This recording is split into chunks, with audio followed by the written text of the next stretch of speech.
সিমের বিচি জিনিসটা কি অসাধারণ। আমরা নোয়াখালীর মানুষ, আমাদের ডিস্ট্রিক্টে এটা অনেক ফেভারিট একটা খাবার। আজকে আমি ইলিশ মাছ দিয়ে সিমের বিচি রান্না করব।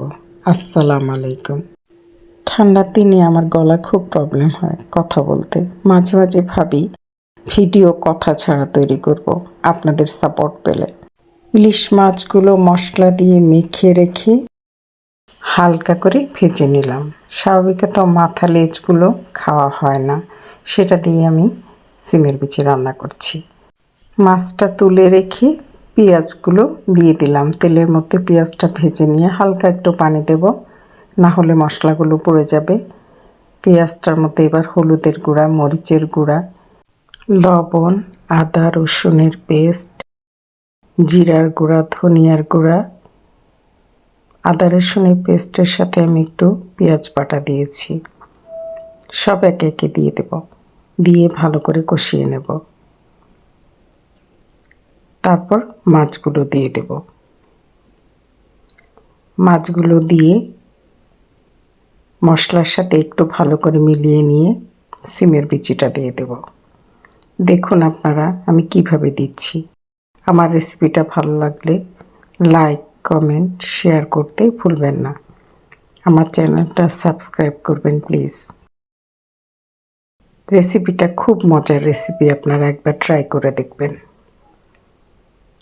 যারা সিমের বিচি খান না তারাও খেতে শুরু করবেন।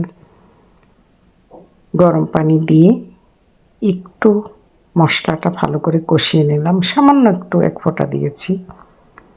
মশলাটা মাছটা কষিয়ে নিয়ে সিমের বিচি দিয়ে দিলাম। সিমের বিচিটা ভালো করে একটু মিলিয়ে নিয়ে ফুটন্ত গরম পানি দিয়ে দেব। এখানে অবশ্যই ঠান্ডা পানি ইউজ করবেন না, ঠান্ডা পানি দিলে সিমের বিচিটা শক্ত হয়ে যাবে। ফুটন্ত গরম পানি আমি দিয়ে দিলাম 1 মগ। আমি দুবারই দিয়েছি, কিন্তু 1 মগ পানি দিয়েছি।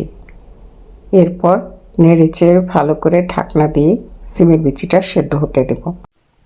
সিমের বিচিটাকে ভালো করে কষিয়ে নেব ঢাকনা দিয়ে, সেদ্ধ হতে দেব। 50% সেদ্ধ হয়ে যাবার পর ঢাকনা খুলে আমি নেড়েচেড়ে, দেখেন নেড়েচেড়ে দিচ্ছি, আবার ঢাকনা দিয়ে দিলাম। পানিটা শুকিয়ে গেছে।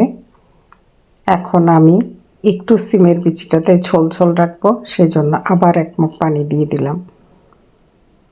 এবার আমি টমেটো, কাঁচামরিচ সব কিছু দিয়ে দেব।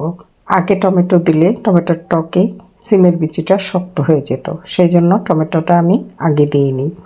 অনেক সময় টক টমেটো দিলে সিমের বিচিটা শক্ত হয়ে যায়, অর্থাৎ সেদ্ধ হয় না, সেই জন্য টমেটোটা একটু পরে দিয়েছি। টমেটো, কাঁচামরিচ সব দিয়ে ঢাকনা দিয়ে আর একটু ভালো করে সিমের বিচিটা সেদ্ধ হতে দেব। সিমের বিচিটা এখন সেদ্ধ হয়ে গেছে। কিছু পেঁয়াজ আগে কেটে রেখেছি, সেটা দিয়ে দিলাম এবং ধনিয়া পাতা ছিটিয়ে দিলাম। আমি আপনাদেরকে আগেই বলেছি, আগে কিছু পেঁয়াজ কেটে লাস্টে দিলে একটু সুন্দর ফ্লেভার আসে।